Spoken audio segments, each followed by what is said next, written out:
យៈការអនុវត្តកសិកម្មតាមទម្លាប់ក្នុងការបង្កបង្កើនផលស្រូវកសិករតែងទុកសំណល់ចម្បាំងចោលនៅលើដីស្រែឬធ្វើការដុតក្រោយពេលប្រមូលផលស្រូវរួចដែលជាហេតុធ្វើឲ្យមានផលប៉ះពាល់អវិជ្ជមានដល់សេដ្ឋកិច្ចបរិស្ថាននិងសង្គមការស្រាវជ្រាវជាច្រើនបានបង្ហាញថាចំបើងមានផ្ទុកសារធាតុចិញ្ចឹមសំខាន់ៗដូចជាប៉ូតាស្យូម 80% អាសូត 40% និងផូស្វ័រ 30% ដែលស្រូបដោយដំណាំស្រូវការភ្ជួរលុបចំបើងទៅក្នុងដីអាចជួយកាត់បន្ថយបាននូវការដាក់ជីបន្ថែមទៅឲ្យដំណាំដែលដាំនៅរដូវបន្ទាប់បានក៏ប៉ុន្តែការដុតចំបើងចោលអាចធ្វើឲ្យបាត់បង់សារធាតុចិញ្ចឹមសំខាន់ៗទាំងនោះបានជាឧទាហរណ៍ការដុតចំបើងធ្វើឲ្យបាត់បង់សារធាតុអាសូតប្រមាណ 6.5 គីឡូក្រាមក្នុងមួយតោនចំបើងលើសពីនេះទៅទៀតវារួមចំណែកដល់ការបំភាយឧស្ម័នផ្ទះកញ្ចក់ដែលនាំឲ្យមានការកើនកម្ដៅភពផែនដីនិងការប្រែប្រួលអាកាសធាតុការអនុវត្តការដុតចំបើងមុនពេលដាំដំណាំវគ្គបន្ទាប់ក៏អាចបណ្ដាលឲ្យមានភ្លើងឆេះព្រៃឬការឆេះរាលដាលដោយអចេតនាទៅលើដំណាំផ្សេងៗដែលមិនទាន់បានប្រមូលផលនិងផ្ទះសម្បែងផងដែរអាស្រ័យហេតុនេះជាការចាំបាច់ណាស់ត្រូវមានវិធីសាស្ត្រសមស្របមួយដើម្បីគ្រប់គ្រងចំបើងឲ្យបានប្រសើរឡើងដំណើរការកំប៉ុស្តចំបើងគឺជាការបំបែកចំបើងឲ្យទៅជាផលិតផលពុកផុយសម្រាប់ប្រើប្រាស់ក្នុងការកែប្រែគុណភាពដីឬធ្វើជាជីសរីរាង្គជីកំប៉ុស្តចំបើងគឺជាសារធាតុដែលអាចប្រើទៅក្នុងផលិតកម្មដំណាំសរីរាង្គឬសុវត្ថិភាពតាមរយៈការប្រើប្រាស់ជីកំប៉ុស្តចំបើងកសិករអាចកាត់បន្ថយជីគីមីបានច្រើនជីកំប៉ុស្តចំបើងត្រូវបានផលិតពីចំបើងពោលគឺជីប្រភេទនេះអាចជួយជំរុញការលូតលាស់របស់ដំណាំតាមរយៈសារធាតុចិញ្ចឹមនិងពពួកអតិសុខុមប្រាណមានប្រយោជន៍ដែលមាននៅក្នុងនោះជីកំប៉ុស្តចំបើងផ្ដល់អត្ថប្រយោជន៍ជាច្រើនដែលបានមកពីដំណើរការដាក់បញ្ចូលគ្រឿងយន្តទៅក្នុងដំណើរការផលិតនេះជាការប្រៀបធៀបរវាងដំណើរការផលិតជីកំប៉ុស្តចំបើងដោយដៃនិងដោយម៉ាស៊ីនត្រឡប់កំប៉ុស្ត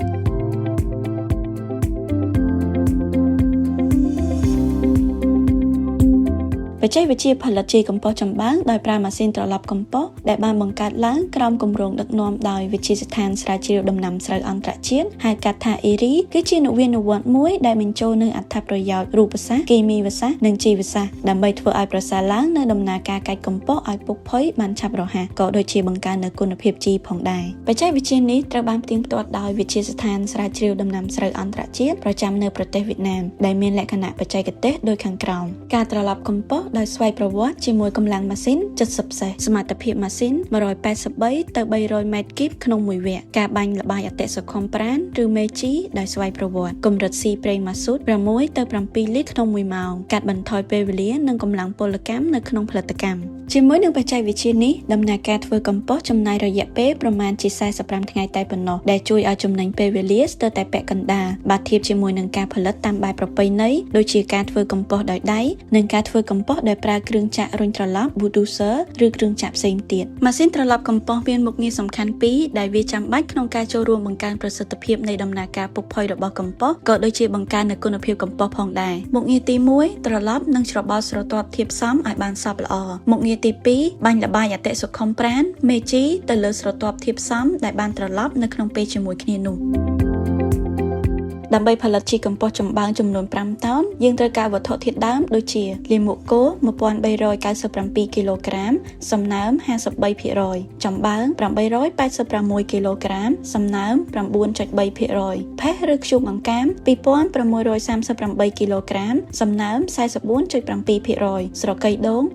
1250គីឡូក្រាមសំណើម 41.7% ល្បាយអតិសុខុមប្រាណស្កររងូ5គីឡូក្រាមមេជី RM